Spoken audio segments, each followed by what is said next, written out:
asalaamaaleykum. Donc live bi bon comme si titre bi c'est sur l'affaire Kilifeu ak Simon ak développement yi nga xam ne am na ci jamono yi ñu weesu rawatina nag tey nekk bés boo xam ne vraiment dafa accéléré wu. Je pense que boo xoolee configuration affaire bi ak ni ñu si dugalee Simon ak ni affaire yi amee dafa ndoroog encore ni ñu ci dugalee Kilifeu wax nañ Kilifeu woo nañ Simon jàpp ko inculpé ko teg ko mandat de dépôt pour instruction je pense. Après ñuy wax ne dafa aale passeport am daf ko jaayewu ko daf ko luye wu ko. Après ba Sénégal génne benn vidéo boo xam ne quand même pour man comme vidéo Kilifeu bi la woon. Vidéo Kilifeu pense que bi ma njëkkee def post dama ne woon c'est un flagrant délit et je pense que tey boo xoolee conférence de presse yu Y'en a marre bi ñoom dañuy wax ne nañ leen juger en flagrant délit, c'est-à-dire bu Kilifeu bi ak bu Simon en flagrant délit. Donc loolu ñu jàngat si effectivement la vidéo en quelque sorte bi ñu njëkkoon dugal ak bi si topp boo xoolee bu nee vidéo bi c'est authentique automatiquement tu peux en tirer les conclusions. Mooy man vidéographe la xam naa vidéo bu ñu monté ak vidéo bu ñu monté wul, vidéo bu ñu doublé ak vidéo bu ñu doublé wul, vidéo bu authentique ak boo xam ne authentique wul. Je pense que ni Simon ni Kilifeu personne newul ne il a opposé ne vidéo yi c'est des vidéos fabriquées, c'est pas des vidéos fabriquées. Ousmane Tounkara doon na ko jéem a wax naan deepfake ci bu Kilifeu bi, mais du fake du deepfake, c'est une vidéo qui est réelle. Ce genre de vidéo c'est difficilement, même booy def mise en scène wala ci film sax, vraiment c'est difficile de le faire. Donc c'est une vidéo réelle. Ça il faut que d'abord ñu jël les faits en tant que tel ni mu diisee en tant que tel. Mooy ñoom ñaar ñëpp on est d'accord que li Thierno def waru ko def, collecte illicite de données personnelles la, filmer quelqu'un à son insu la, enregistrer quelqu'un à son insu la, ce sont des délits yoo xam ne yu constitutifs yoo xam ne war nañ ci mën a topp Thier. Mais nag li nga xam ne vidéo bi wane na ko aussi ce sont des faits yoo xam ne kenn mënu ko natable, ce sont des faits dans la place publique. Maintenant effectivement deux procédures mën na am yu topp Thier, mais li nga xam ne vidéo bi wane na ko aussi ñi si engagé mën nañ la war a topp. Léegi nag conférence Y'en a marre bi ak ñi si jël parole yépp dans la plupart dañoo am nañu fustiger l'attitude ne comme par exemple Guy Marius Sagna ne moom loolu ñaawlu na ko. Je pense affaire boobu on doit être d'accord que ne que li ñu def muy Kilifeu comme Simon li ñu def dañ ko war a ñaawlu bu nekkee ne dañu woote un pays boo xam ne dafa war a am changement. Loolu moom kenn waru ko di laam-laamee, dañ ko war a ñaawlu. Maintenant beneen bi mooy est-ce que dañ leen mën a soutenir quel que soit alpha parce que dafa am soupçon de complot. Aussi vrai ak ni ma jàppe ne li ñu wax ci Ousmane Sonko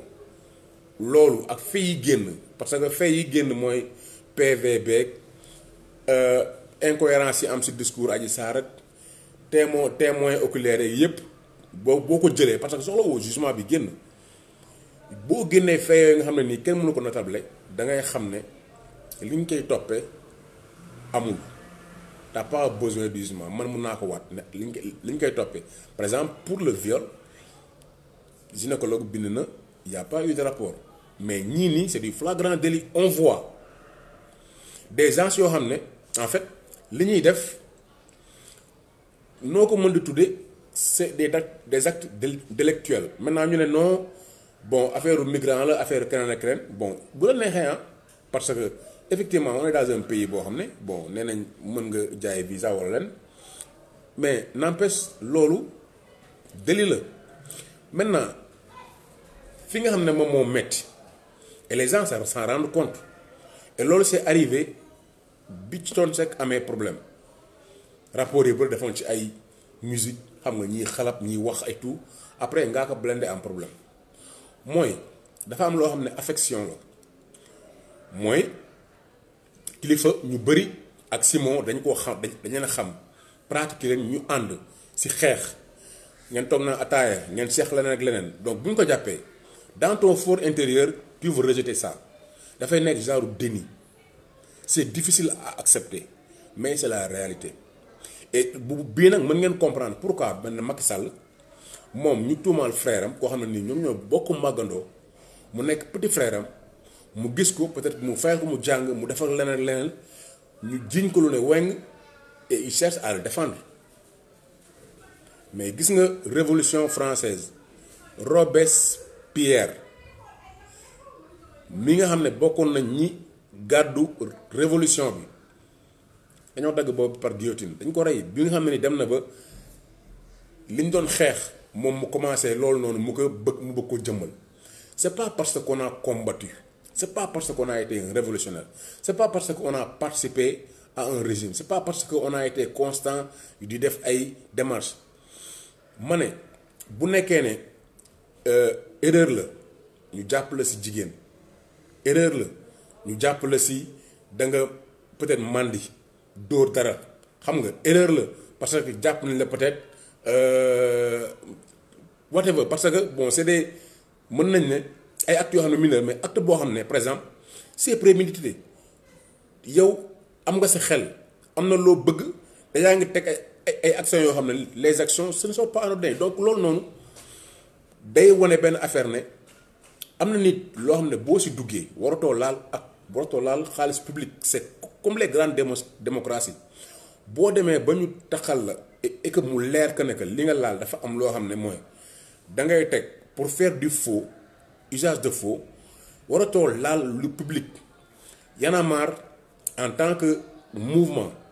j'en suis convaincu te peut-être tey dañuy indi juste benn solidarité. ils ne sont pas concernés je pense que ku bëgg a jël ne li ñoom kilifa def Y'en a marre il est responsable ils sont pas responsables individuellement ils ne sont pas responsables maintenant bu nekkee am na individu am dañoo takkal ci loolu parce que loolu ça n'a rien à voir avec les actions de mouvement Y'en a marre donc ça n'a rien à voir donc loolu boo amee ñoo xam ne nag takkee nañ si mais ñooñu individuellement la tey comme kilifa qui s'est retiré comme Simon ce sont des individus qui en dehors des actions de Y'en a marre ñi ngi mën a ñoom seen ay actions yoo xam ne seen business yoo xam ne donc dans le cadre de ce business là bu nekkee ne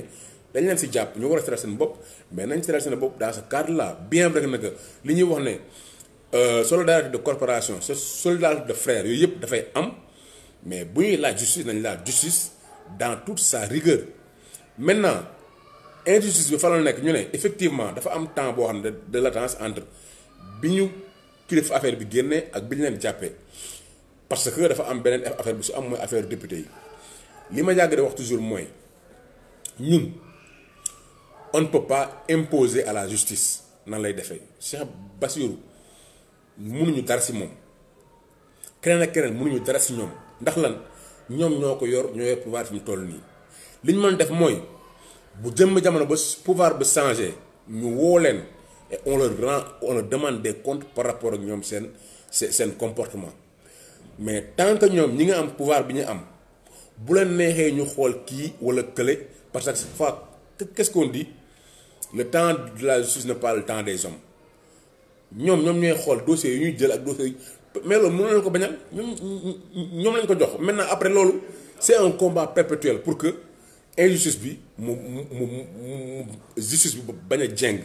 mais ñoom dañuy gëmm si la leen neex di xipp si la xam ne te tamit dañuy gëmm si la leen neexul xipp si la leen neex donc boo bëggee tey nga ne par force kii dafay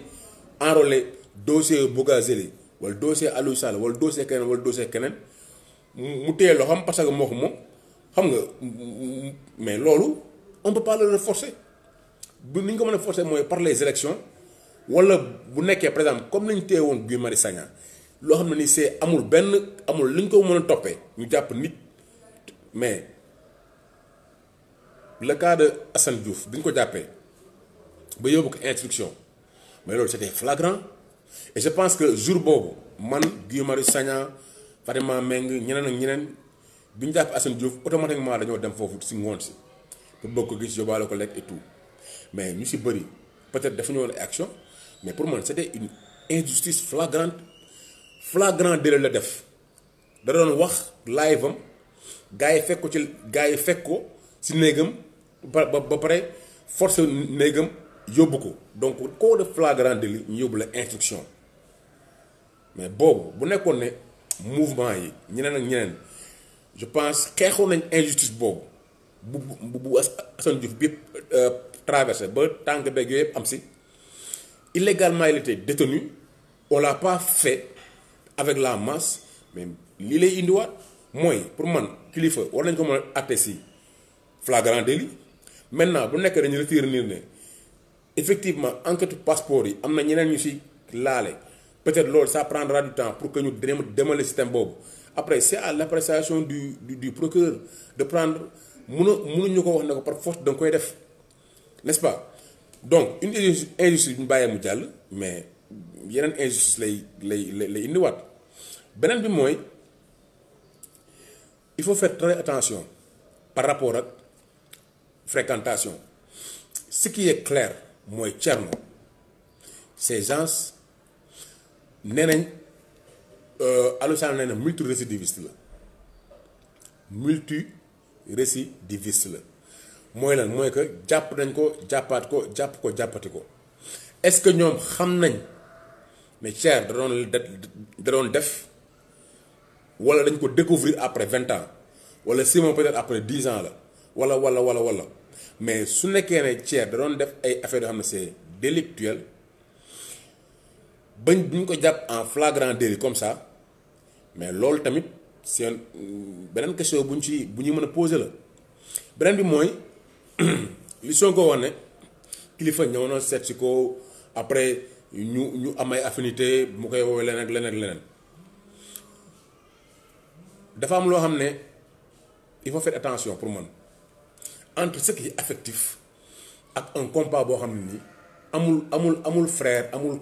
copain amul xarit amul kenn amul affection mooy tax peut-être nga bëgg coûte que coûte nga ne kii da nga koy défendre mais boo xoolee ba xool et loolu en fait on nous a élevé comme ça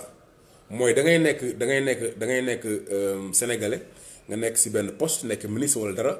après sa tante walla sa yaay walla sa papa walla sa xarit kii xam nga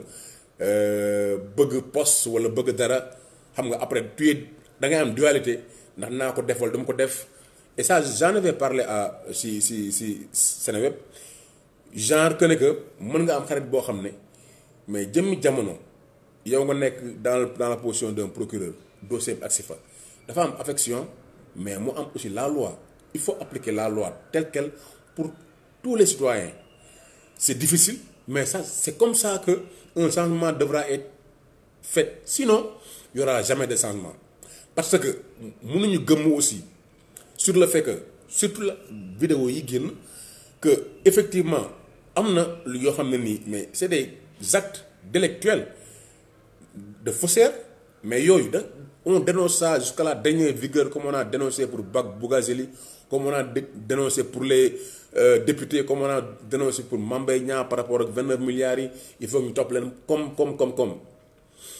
c'est pas parce que tu as été un combattant que genre erreur yi mu mën a am man mënoon naa comprendre yeneen genre erreur mais pour man à mon humble avis tey bu nekkee ne un ministre wala un responsable a fait de la malversation financière ñu jàpp ko muy luubal kooku wartuñ ko jox xaalisu public mën nañ nag seq leneen loo xam ne nii affection la yéen la continuer mais c'est pas parce que moom dafa nekk sa xarit wala mu xamante ak yow wala muy waxante ak yow wala mu fay ñëw tous les jours que automatiquement mais nit ku baax la wala yow xam nga toute sa vie tu peux pas connaître toute sa vie et que loolu noonu ça peut pas être le support de dire que effectivement mën nga waat que ne que lim lay wax wala li may def non li ngeen seex nga mën a juger tey je peux approcher quelqu'un nekk gaynam mais ma am une double vie tu vois beneen bi mooy rapport la tey man bu Sonko ne par exemple kii wax na ma ne kii wax na ko lii kii wax na ma ne kii wax na ko lii mais loolu la preuve que est-ce que am na ki la rapporteel moom moo la wax parce que ñu bëri titre nañ ko mais est-ce que c'est la réalité est-ce que c'est la vérité c'est pas une preuve tangible la preuve tangible que ne que ok procureur de wax na lii mais keneen moo rapporter na procureur moom moo ko wax keneen kooku yan assurance dafa enregistré wala dafa la ko wax directement si non c'est-à-dire pour man il faut être prudent dans nos relations parce que relation yi du Sonko moomatu ko pour man c'est pas parce que quelqu'un maas day ñëw rek bëgg a nekk xaritu Sonko xam nga xamoo maas fan la jógee xamoo fan la jëlee alal wala maas am na benn casquette boo xam ne casquettu activiste la bëgg la ñëw approcher rek après je peux avoir une autre vie que non xam naa maas parce que tout le temps on est ensemble wala léegi non ça ne fonctionne pas comme ça pour man cette loi ak changement bi ñu bëgg rigueur bi si nekk dafa difficile rigueur bi si nekk mooy nit ñi quels que soient les rapports que vous avez quel que soit le cheminement parce que boo xoolee Mao Zedong la grande marche bi ñuy kii Chiang Kai-shek mais ñi ko tàmbale ak ñi nga xam ne ñoo dem ba eggali ko mais ñu si bëri dans bi ñuy dem am na si bëri ñoo xam ne dañu wadd par A ou par B ñii par combat ñii par trahison ñii par yeneen actes yoo xam ne gis nañ ne ñii effectivement ils sont capables de faire d'autres choses nit bu nekkee ne tu es capable di nga ne y a des documents yi bon on va faire du faux xam nga pour de l'argent mais kooku pour man waratoo laal argent public war nga mën nag def activité bu la neex mais dans l'avenir on ne peut pas te donner la responsabilité de gérer de l'argent public ou bien de l'argent privé dans le cadre d'une association wala quoi que ce soit parce que la preuve est là bu nekkoon ci leneen comme je dis toujours musique la wala clash la wala saaga la wala da nga xeex ak nit ba daan ko même sax bu nekkee da nga rey nit parce que mën nga rey nit par erreur kenn mën na saaga xam nga wala mbëkk sa oto ngeen génn nga rey ko mais bu nekkee ne genre acte yoo xam ne nii mais acte de faussaire la parce que Simon li mu doon wax ak Thier c'est clair que ne que le passeport va être donné et on cherche à ce que nit ki koy yóbbu est-ce que il ressemble à Simon il faut aussi nag boo leen di analyser wala ngeen wax bu leen jël rek li nga xam ne nii moom moo leen disculper non dañu war a jël lépp on man ak keneen ku mu mën di doon on ne peut pas être complaisant pour ñun ñu jàpp na ñun on est des activistes wala on est des donneurs de leçons wala on est des hommes engagés et on veut être très dur envers les autres ça ne doit pas être possible maintenant beneen bi mooy il est très difficile d'être engagé et loolu on peut le savoir parce que gis nga même si engagement yi da ngay gis ñoo xam ne nii dañ naan la ñu ngi bokk ci FRAPP wala ñu ngi bokk ci tel mais am na ñoo xam bi ñuy ñëw xam la mënoon si indi mais amuñu xaalis mais des fois dañ lay woo yow affaire bi kii après woo la bon dama am benn tel sama kii laa bëgg xam nga donc c'est-à-dire ñu ngi si kii bi mais dañuy woote ci suuf pour am xaalis c'est pas le vrai activisme moo leen intéressé te loolu noonu pour nga am ko il faut que au fil du temps des combats que certaines choses se révèlent ñu gis na ñi nga xam ne ils sont constants ak ñi nga xam ne nii peut-être ils ont fait des erreurs yoo xam ne c'est des erreurs fatales parce que erreur bii pour man c'est une erreur fatale on doit leur montrer notre soutien pour que leur séjour ñu fexe ba qu'on respecte leurs droits bu nekkee ne kilifa flagrant délit la nañ ko juger mu génn bu nekkee ne si moom am na circonstance atténuante wala am na maladie wala whatever buñ prouver que c'est vrai parce que ça ne doit pas être un privilège par rapport aux autres yoo xam ne ce sont nos frères qui sont là-bas et qui ne sont pas célèbres ñu teg ko parce que loolu la ñuy xeex ñun maintenant combattre c'est très difficile c'est pas donné à tout le monde jamono ji sax la yomb nga wax nii rek mu dem ci fépp mais bu njëkk ba mais ci ay manifeste ci ay bind ci leneen ak leneen la donc su ma gisee quand on dit que ne que li mu def dara nekk si wala argent public la wala leneen ak leneen gis nga la loi c'est la loi et on dit que personne n'est censé ignorer la loi il faut que ñu comprendre dara que ne que boo defee loo xam ne nii du yoon yow état bi da la wër mais da siy dugg et nu mu mën def pour enfoncer la dina ko def pour enfoncer la maintenant bu nekkee yoo xam ne nii la ce sont des erreurs c'est légitime que les gens combattent pour te réhabiliter que les gens combattent pour que yow fi nga nekk nga génn fi mais bu nekkee yoo xam ne nii dafa am une part de responsabilité boo xam ne yow da nga ko si am par rapport ba pare mu nekk loo xam ne peut-être c'est pénal wala loo xam ne nii c'est vraiment délictuel à un certain niveau mais loolu aussi da ngay xam ne bon peut-être que tu as prêté le flanc et que loolu ça va être difficile de t'en sortir ñun mais yéene wuñ si mon prison yéene wuñ kilifa prison mais on ne peut pas garder le silence parce que c'est quelqu'un qu'on connaît c'est quelqu'un avec qui on a eu des rapports loolu suñ ko defee mooy gis nga waa APR yi mais ñoom dañuy demalante gouvernement bi ak PS ak waa dañuy demalante dañuy gisante seen dañuy tulante ay doom demante ngi noon nekk di naan ay caayin comme Malick Sall li ma waxoon rek man xam naa Aliou Sall daje naa ak moom fële daje naa ak moom nu mu tëddati Makka xam nga on se retrouve à dire ça tu vois dans la volonté de vouloir tout expliquer et de dire que ne loolu lépp amul mais dafa am part boo xam ne nii dañuy garder benn angle mort boobu c'est notre volonté parce que bëgguñu ko xool tu vois bëgguñu ko xool et que loolu nag pour man mënuñu ko occulter il faut que muy nga nekk Pastef muy nga nekk gëm sa bopp wala nga nekk foo mën di doon il faut savoir une chose combat bi ñu dëgmal du Sonko du Barth du Bougane du Bassirou tu vois du Bokum du keneen ce sont les idées ce sont des idées et que système bi si ñun sax daf si laxasu et que loolu pour ñu changer ko mais liggéey bu metti la boo xam ne nii tu feras parce que tu feras violence si yow ci sa cœur ak si ñi nga bëgg loolu bu mënul nekk mooy on n'est pas encore prêt pour le changement on n'est pas encore prêt pour le changement si on peut pas le faire pour des gens qu'on connaît parce que même bu nekkee ne ñun ñi bëgg ñoo dem ba nekk au pouvoir ñooñu seen biir dina am na ñoo xam ne bala nga leen a xam ñu téye pouvoir bi léegi bu boobaa bu ñu defee actes yoo xam ne c'est délictuel comment est-ce qu'on va se comporter comment est-ce que ñi ñu àndal xeex pendant des années ils vont se comporter c'est pas parce que tu as fait un combat même bu nekkee ne 100 ans nga xeex mën nañ la jàpp si da nga rey nit parce que erreur la da nga je sais pas biiral da nga leneen ak leneen mais yow ñu ne la da ngay ñëw nga teg ay acte de faussaire def lii dindi photo dugal photo génne lii xam nga jox ma xaalis xam nga mais ça c'est un problème d'argent c'est un problème boo xam ne tamit ñun mënuñu ko noppiwaale il faut que ñu wax ko la chose telle quelle maintenant beneen injustice am mooy li ma wax rek mooy que ne que yoon warul nekk de la vengeance procureur Bassirou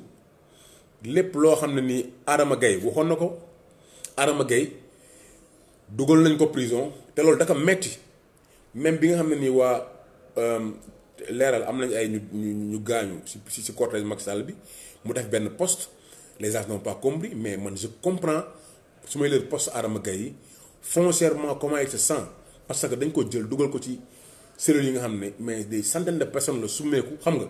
ak moom fi mu jaar yépp deful loo xam ne nii war na dugg si foofu noonu ñu dugal ko foofu donc loolu fi nga xam ne nii egg na ko fa moo tax ba léegi mais lu muy bind loolu da si gis parce que dafa gis ne dañ ko bëggoon toroxal muy sëñ Bassirou ak Mass Bassirou kii Guèye muy nu mu tuddati le ministre de la justice xam nga Sall muy Macky donc ñoom mais pour acte boo xam ne pratiquement ça n'existe pas on l'a mis en prison et on l'a humilié donc des fois muy wax yoo xam ne nii mais c'est légitime pour lui parce que mënagul pour le moment fayu dans les règles de l'art parce que su mënoon fayu dafay dem porter plainte pour procédure abusive pour man la plus grande injustice moo li ñu defoon Assane Diouf live wax ñu ñëw tëb sa buntu kër tëj sa kii enquête xam nga ana seen kii ainsi ñu bañ loolu ñu xool ko ñu yóbbu ko juge wuñ ko flagrant directeur ñun ñëpp doon seetaan live bi ñu bàyyi loolu ne dañ koy def instruction téye ko fa ay mois et des mois mu am problème feebar fii génn fii nii mais injustice boobu noonu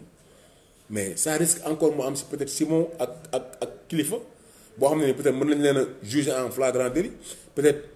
mais su ñoom bu ñu amee possibilité ñu def ko instruction ils vont le faire en instruction et je pense que ce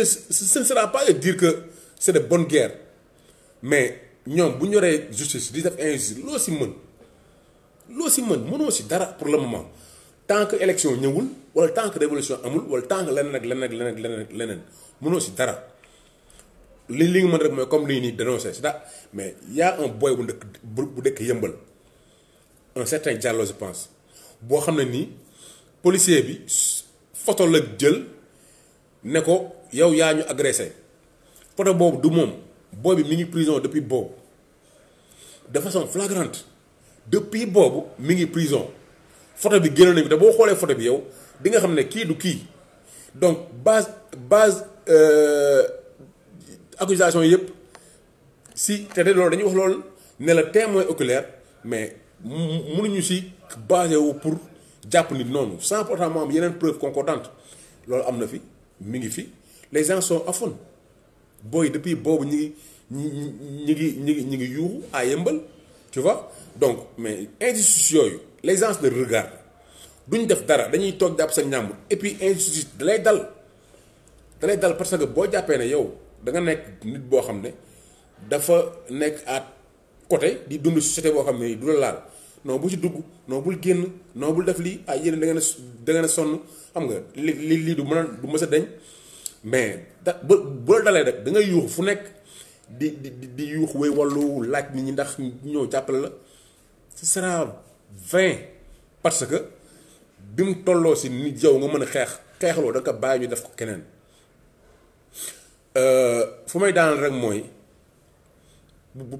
man su nekkee dafa am loo xam ne dama ko bëgg ñu retenir ko mooy je soutiens Kilifeu et Simon vraiment je suis désolé pour leur famille ñaan lu mu gën a juste ñu def ko seen dossier mais tamit damay naqarlu di dénoncer actes yi nga xam ne posé nañ ko te actes yooyu noonu ñi koy jéem a justifier pour man ils n'ont pas raison ñoom nag nañ leen assister bu nekkee avocat la bu nekk assistance matérielle la lu mu si mën a doon ñu def ko seen famille yépp mais actes yooyu noonu même bu ñu génnee c'est des actes yoo xam ne ça ne doit plus se faire pour des gens qui réclament un changement radical dans un pays un nouveau type de sénégalais lii wartul am bu nekkee am na ñu koy def nañ ko bàyyi parce que mënoo di kaas dara bare bi wëlbati ko di ko def précarité bi nga xam ne am na ci musique am ci activisme am ci leneen ak leneen c'est parce que dafa am benn injustice benn dérèglement système boo xam ne ni ñi war a am duñu am moo tax nit ñi di forcer fu ñu mën a amee xaalis ñu amee ko xaalis beneen bi mooy muy Bougane muy Sonko muy Barthélémy Diaz muy Guy Marius Sagna muy Nit Doff muy keneen ak keneen c'est pas parce que quelqu'un est votre ami